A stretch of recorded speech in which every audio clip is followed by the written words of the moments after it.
diungkapkan oleh Ketua Partai Prima bahwa saya bukan mengajukan gugatan terkait dengan sengketa pemilu, tetapi saya mengajukan gugatan ini terkait dengan perbuatan melawan hukum. Artinya putusan yang dikeluarkan oleh PN Jakarta Pusat itu tidak sesuai dengan Perma nomor 2 tahun 2019 berarti? Kalau dilihat pada subjeknya, tetapi kalau dilihat dari substansi gugatannya, saya kira tidak menyebabkan putusan itu dikatakan tidak memenuhi kompetensi.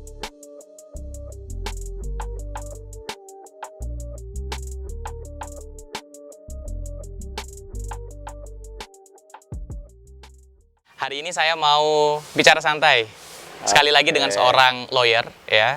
Sebelumnya pernah saya ajak podcast juga. Kita bicara tentang penangkapan Hakim Agung pada saat itu. Nah, kali ini ada satu isu yang menarik ingin kita bicarakan dengan lawyer senior di NTB. Ya, ini berkaitan dengan putusan Pengadilan Negeri Jakarta Pusat mengenai penundaan pemilu. Saya sedang bersama dengan Bang Syarifudin Lakui. Bang, halo. Selamat datang Bang di podcast Bicara Santai Bang. Terima kasih. Ini yang kedua Bang ya? Yang kedua. Wah, gimana perasaannya Bang? Di sini asri lah. Asri ya Bang ya? Sejuk, rileks, kita segar gitu. Kalau di konten sebelumnya, saya yang datangi Abang Oke. di Baruga ini, Ya. Sandaka Law Firm. Sandaka Law Firm, ya. Kalau betul. sekarang Abang datang nih ke tempat biasa saya Ya. podcast. Ya, Enak, Bang, podcastnya podcast Yahanu ini. Wah. Waduh. Ini ada Yahanu, ada Arabnya. Ini belum apa-apa. Ini soalnya di Ampenan nih Bang ya. Oh iya. Di Kampung Arab. Kampung Arab, mantap. Iya. Jadi teman-teman semua, seperti yang disampaikan oleh Bang Syarifudin Lakui, kita sedang di Yahanu teman-teman, tempat kopi buat anak muda, asri. Jadi ada nuansa-nuansa alamnya Bang. Iya. Jadi kalau pesan di sini itu Segar, ya. makan minumnya itu nama-namanya itu tempat pendakian di Gunung Rinjani Bang. Oh iya. Kayak gitu Bang. Selain itu juga podcast kita disupport oleh Roti Gempong Mandalika teman-teman. Ini roti enak di Mataram, lembut. Ya. Nanti kalau mau order di Roti Gempong Mandalika. Belum apa-apa kita nih udah sponsor aja Bang. Tapi ya, kita lanjut Bang. Oke. Sekarang Bang, kesibukan lagi banyak kasus nggak Bang? Ya, kesibukan sih saya tadi selain sebagai lawyer, Ya.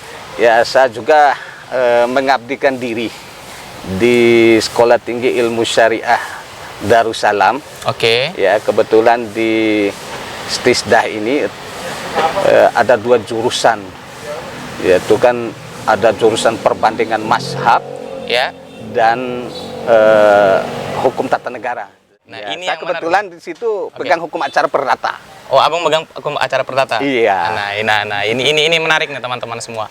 Seperti yang saya sampaikan di awal tadi, Bang, kita mau bicara satu isu Oh iya, yang kontroversial nih. kontroversial, Iya. ya. PN Jakpus keluarin putusan penundaan pemilu. Oh iya, saya Iya. ikutin terus itu. Abang ikutin terus ya, sampai Iya. Abang kirimin ke saya tuh potongan Oh video iya, diskusi betul tentang itu. itu. Nah, kira-kira Saya ikutin itu. Kira-kira pandangan Abang sebagai seorang praktisi hukum melihat peristiwa itu dan konstruksi hukumnya seperti apa? Oke, saya kecenderungannya mengawali pembicaraan itu secara yuris formil. Boleh Bang. Oke, dari antara lain kita S1 berbicara tentang yuridis historikalnya, Ya. baru yuridis kompetensi, dan yuridis normatif. Baik Bang. Kalau saya ikutin ya berkaitan dengan kontroversi atau pro kontra atas putusan Pengadilan Negeri Jakarta Pusat, Ya. di mana salah satu amarnya itu mengabulkan gugatan Partai Prima, ya, menghukum KPU Ya. ya, untuk menunda pemilu Iya. 2024. Iya. Itu yang menjadi heboh itu kan. Benar Bang, benar Bang. Ya. Benar Tapi Bang. kalau putusan itu tidak menghukum KPU untuk terkait dengan penundaan pemilu, Ya. saya kira putusan itu Biasa-biasa aja. biasa aja dan dipandang mungkin dalam putusan itu semuanya ya dipandang oleh kita memenuhi kompetensi. Oke. Oh, Nah, gitu. sekarang kan karena dia diputus menunda pemilu salah satu amar putusannya. Salah satu amar putusannya. Nah, itu jauh dari konstruksi hukum atau seperti apa Bang kira-kira? putusan Pengadilan Negeri Jakarta Pusat itu sempat saya ingat ini sampai ke nomornya nomor 757 Iya. garing PDT titik G garing 2002 Iya. garing PN titik JKT titik PST Iya. itu diputus dalam sidang terbuka untuk umum itu pada tanggal 2 Maret 2023 Oke. di mana gugatan atas putusan tersebut Iya. diajukan oleh Partai Prima, Iya, benar. ya, yang menjadi landasan dasar yuridisnya itu adalah pasal 1365 KUH Perdata, KUH Perdata. ya, tentang perbuatan melawan hukum, PMH. PMH. Jadi kalau dilihat dari pertimbangan amar putusan yang dikabulkan itu kan kaitan dengan kerugian material dan kerugian imaterial. Ya, yang diakibatkan oleh keputusan KPU yang memverifikasi bahwa Partai Prima tidak memenuhi syarat sebagai partai politik yang mengikuti pemilu di tahun 2024. Yang Abang lihat nih sebagai orang yang udah lama di praktisi hukum, apakah kompetensi absolut dari pengadilan PN itu sesuai dengan amar putusannya yang sampai masuk pada ranah KPU dan lain sebagainya? Itu masuk di kompetensi absolutnya seperti apa? Ketika kita membahas kepada kompetensi, ya, bahwa ada diatur peraturan Mahkamah Agung nomor 2 tahun 2019 ya. yang mengatur bahwa untuk gugatan perbuatan melawan hukum dengan subjek hukum tergugatnya itu adalah badan pejabat pemerintahan atau badan penyelenggara negara, ya, maka gugatan tersebut menjadi kewenangannya Pengadilan Tata Usaha Negara. Oke. Seperti itu. Nah, kalau bentuk amar putusannya seperti yang dikeluarkan oleh PN Jakarta Pusat itu harusnya bukan PN Jakarta Pusat berarti kalau berdasarkan Perma nomor 2 2019. Iya, kalau dari amar putusan PN Jakarta Pusat itu saya baca di amar putusan nomor 5 itu menyangkut kerugian imaterial, ya. Oke. Nah, kerugian imaterial ini sendiri ketika kita kembali kepada konteks pasal 1365 KUH Perdata. Ya. Kalau untuk kerugian material imaterial itu jurisprudensinya itu harus dirinci. Baik. Ya, diatur dirinci. Tetapi untuk kerugian imaterialnya tidak ada diatur di dalam KUH Perdata. Nah, akhirnya memunculkan interpretasi yang luas nih akhirnya karena itu mungkin. Ya, salah satunya bisa demikian, ya. Karena memang kalau berdasarkan ya asas prinsip hukum aja lah, ya, maupun jurisprudensi bahwa untuk kerugian penentuan nilai kerugian imaterial itu kembali kepada subjektivitas hakim. Baik. Ya, tapi subjektivitas hakim yang bisa terukur dengan prinsip hukum, ya, prinsip keadilan, seperti itu. Soalnya gini, Bang, banyak yang bertanya di sosial media. Kan kalau pas udah isu ini muncul di media kan yang komen-komen media sosial banyak tuh. Mereka bilang harusnya ini domainnya PT UN nih. Harusnya bukan di PN gitu loh. Ini hakimnya ini nggak bener nih ngeluarin putusan. Nah, Abang tuh ngelihat ini sebagai seorang praktisi hukum yang udah asam garam nih di ruang sidang seperti apa, Bang? Jadi memang ada asas bahwa apapun putusan hakim itu harus dianggap benar dan harus dilaksanakan. Bahasa Latinnya itu res judicate pro veritate habitur. Itu asasnya, kan begitu.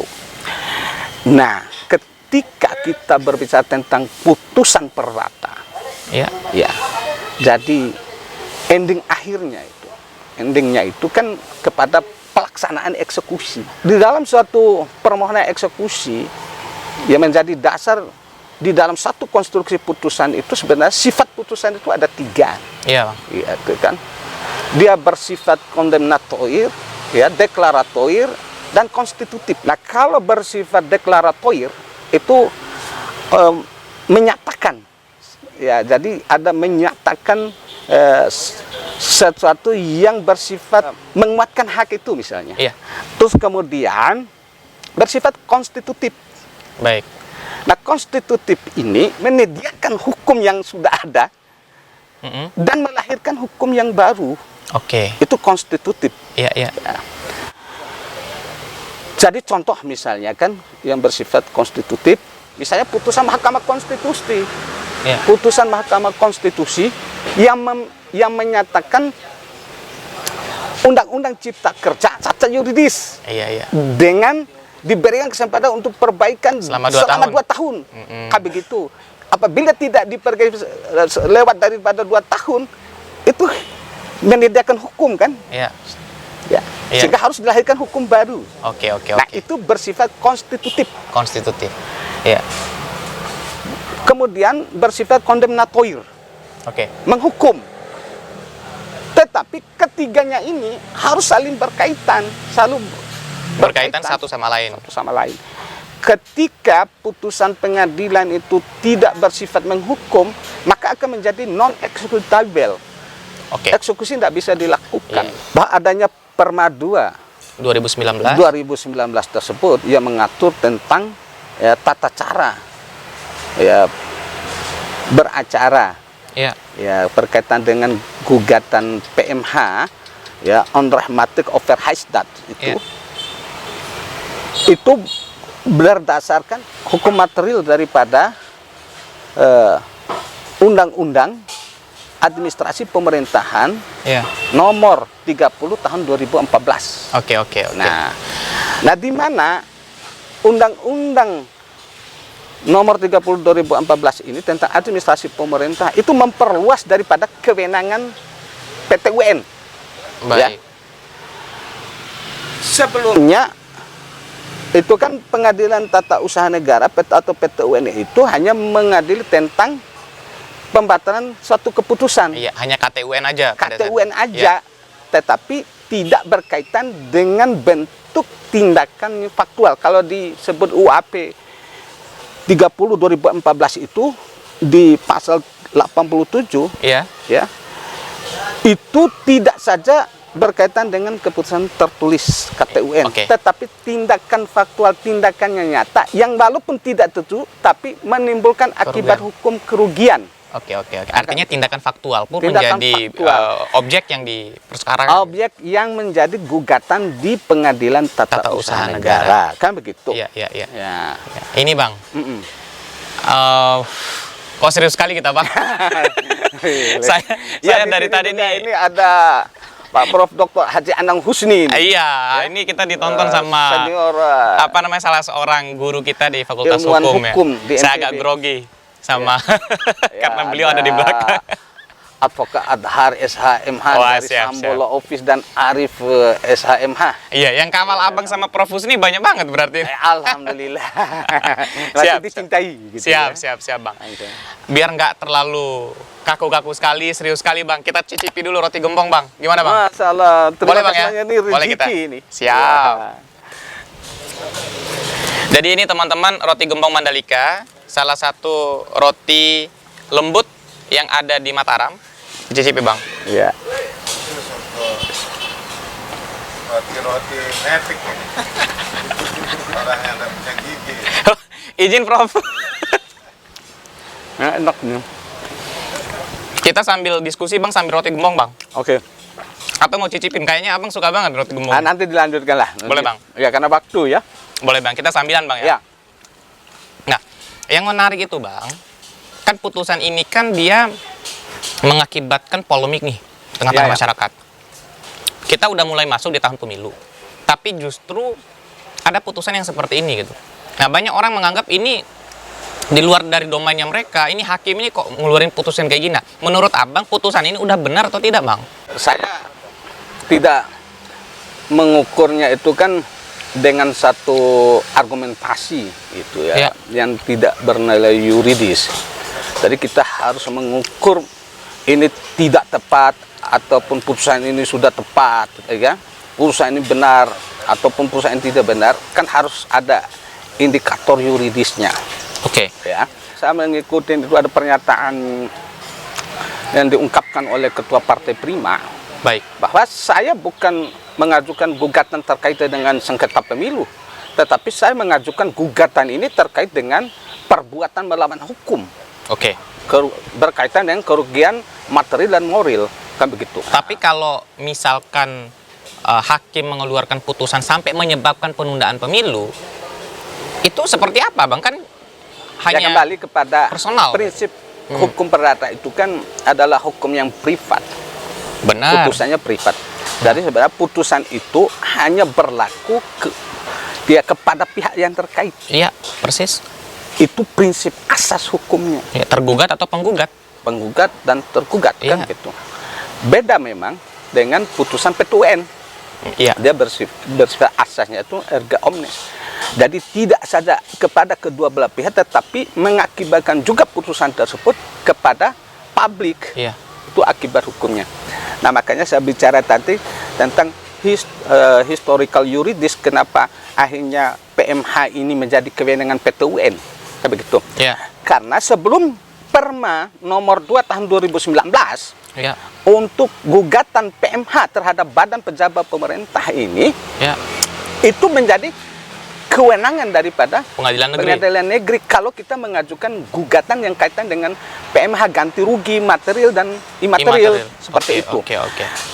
Tetapi setelah lahirnya Perma 2 2019, maka untuk gugatan perbuatan melawan hukum ya, atau di Perma itu melanggar hukum, PMH lah gitu ya. Ya.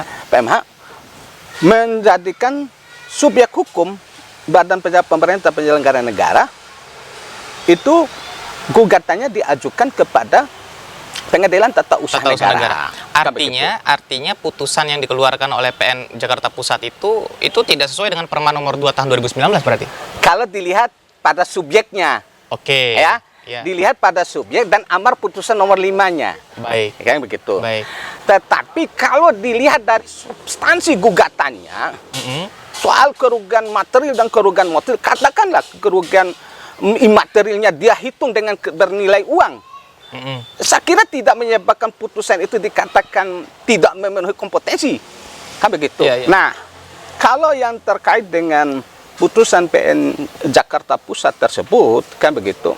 Memang saya juga rasanya seperti kalau kemarin saya ikutin kata Profesor Gayus Lumbung, kurang lazim. Memang kerugian imaterial ini ada jurisprudensi, ada batasan ini. Ya, Yang itu yang mengatur pengadilan, misalnya di pengadilan negeri itu ketika mengabulkan gugatan imaterial. Baik. Ada jurisprudensinya, di mana ada beberapa pasal yang dapat dihukum untuk pembayaran kerugian imaterial ini, Iya, seperti 371, 372 KUH Perdata misalnya seperti itu. Dan kerugian imaterial tidak ada pada inti pokoknya tidak ada diatur di dalam KUH Perdata.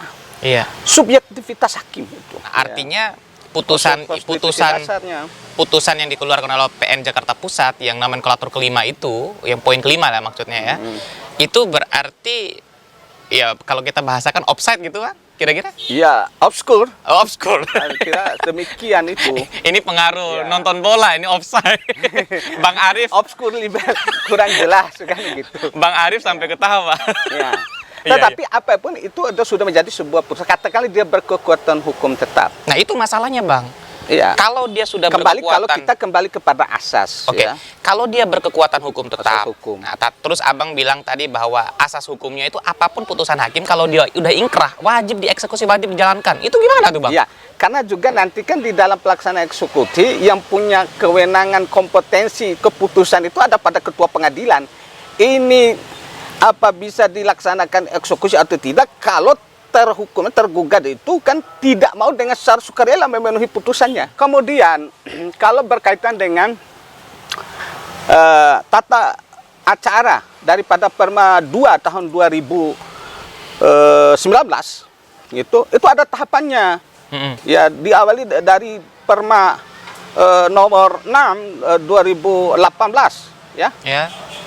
Bahwa itu ada namanya sebelum kita mengajukan gugatan PMH itu harus dilakukan dengan banding administrasi. Oke. Itu misalnya banding administrasi itu diajukan misalnya berkaitan dengan sertifikat. Diajukan melalui BPN tingkat kabupaten, Ya. kota. Tengah waktu 14 hari nih. Ya. Ya. Kemudian tidak memenuhi daripada apa yang menjadi permohonan kita untuk batal putusan, diajukan ke Kanwil banding administrasinya. Iya. Nah, dengan waktu 14 hari misalnya. Nah, setelah 14 hari baru kita mengajukan gugatan ke Pt UN. Nah, kiranya perjalanan Partai Besar yang memenuhi seperti syarat itu, kan Partai Prima udah bawa ke Bawaslu misalnya kan. Udah bawa ke Pt UN tapi tidak diterima. Karena memang dia harus melewati tahapan-tahapan untuk memenuhi syarat PMH itu. Oke. Tetapi harus diingat, itu dia punya rangkaian dengan satu ketetapan keputusan yang juga menimbulkan kerugian. Oke. Nah, kan Unsur itu harus terpenuhi artinya, gitu Bang ya? Iya, jalannya. Ada begitu. Tetapi penjabaran juga bagaimana kalau itu melanggar asas kepatusan, tidak saja melanggar tentang peraturan tertulis. Iya. Mau dibawa kemana? Ada nggak diatur di dalam Perma 2 2019 tentang kalau orang ingin menuntut gugatan kerugian imaterial? Nggak ada diatur. Iya. Di UAP nomor 30 2014 nggak ada diatur. Iya. Ya, indikator. Kalau mengacu kepada Undang-Undang Peradilan Tata Usaha Negara nomor 586, 986, perubahan sampai keduanya itu 51 2009, itu ada batasannya. Kerugian material aja yang bisa digugat itu hanya 5 juta. Oke. Kemudian ketika kita membawa kepada suatu dari prinsip rasa keadilan, kalau orang merasa tidak adil dengan memenuhi itu, kemana saya harus bawa ini? Saya dapat poinnya, Bang. Saya dapat poinnya. Gitu ya. Oke. Artinya dari penjelasan Abang apa namanya menilai putusan itu dia harusnya tidak pas ya, tidak lazim kira-kira seperti itu, Bang. Tidak lazim karena ada kaitan dengan menunda pemilu ini yang juga akan masuk. Tapi ketika berbicara tentang rasa keadilan, ya tinggal sekarang ini kan bagaimana dicarikan win-win solusi aja. Iya, tinggal kita cari win-win solutionnya. Nah, terakhir saya tanya nih Bang, Abang dalam posisi sepakat tidak penundaan pemilu? Saya sih tidak sepakat. Ya. Harusnya pemilu karena itu sudah perintah konstitusi Undang-Undang 45 kan harus dilaksanakan 5 tahun. Sekali 5 tahun. Nah, ingat tuh teman-teman semua ya. Para politisi ingat tuh perjuangin tuh hak konstitusional. Tetapi juga ini perlu nih dengan permasalahan seperti ini. Ya, kalau kaitan dengan sengketa pemilu saya tidak keluar daripada persoalan bagaimana urusan-urusan tentang administrasi pemilu ya. Tetapi cukup berkaitan dengan juridis formil kalau sengketa pemilu. Nah, sekarang kan diatur ya dari Undang-Undang Nomor 7 Tahun 2017 tentang pemilu itu, kemudian kalau terjadi sengketa itu kan melalui Perma 5 Tahun 2017 ya kan. Tapi ketika berbicara tentang Perma 5 2017 dia tidak menyangkut perbuatan soal gugatan perbuatan melawan hukum. Nah di situ bedanya Bang. Nah berarti kan tidak menjadikan halangan ketika berbicara PMH oleh Partai Prima itu bawa ke ranah ke Pengadilan Tata Usaha Negara. Iya, saya dapat poinnya Bang. Begitu. Ini udah sore banget ya, udah sampai gelap ya. Ini kita kalau diskusi sama Bang Syarifuddin Laku ini gregetan banget teman-teman. Banyak ilmu kita dapat. Bang, terakhir Bang. Terakhir banget. Singkat Bang, harapannya untuk perbaikan sistem hukum kita ke depan. Perbaikan sistem hukum. Kemudian tentang pemilihan lah, karena kita masuk dalam ruang-ruang itu. Kan Abang posisinya nggak mau penundaan pemilu nih Bang. Nah, gimana tuh Bang? Silakan, Bang. Saran yang pertama terhadap putusan PN Jakarta Pusat itu eksaminasi putusan, uji. Baik diuji secara publik gitu maupun uji internal oleh peradilan. Memenuhi nggak itu? Ya asas prinsip hukum, penerapan norma hukum sudah tepat benar, memenuhi rasa keadilan. Itu kata kunci daripada ketika melakukan eksaminasi putusan. Nah, yang kedua, perlu dilakukan regulasi pembaruan Perma ini terkaitan dengan PMH, Perma nomor 2 2019 maupun UAP-nya. UAP sendiri masih terjadi kekosongan hukum itu tentang penjabaran tentang PMH. Kemudian untuk persiapan ini terkait dengan pengajuan gugatan sengketa pemilu. Ini juga menjadikan PR ini. Supaya Perma nomor 5 2017-nya ini juga perlu untuk ditinjau ini, diregulasi agar lebih matang ini.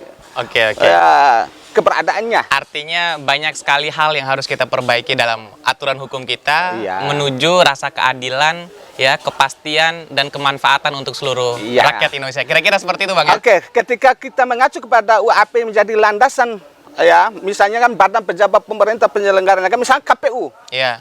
kalau mengikuti putusan pengadilan, itu kan yang harus dia menjadi acuan, misalnya kan itu di UAP nomor 30 2014. Iya, iya. Ya, di pasal 65 itu ya penundaan suatu keputusan itu ya selain dilakukan oleh Badan Pejabat Pemerintah atas putusan pengadilan. Baik. Tapi baik. kalau mengacu di situ KPU-nya ya UAP, Oke. putusan PT UN, Iya, kan iya. begitu. Berarti harusnya semuanya itu proporsional, Bang. Ya, Sesuai dengan ini rule hanya peraturan ilustrasi ya, perundang-undangan. ilustrasi aja untuk kita. Siap. Iya.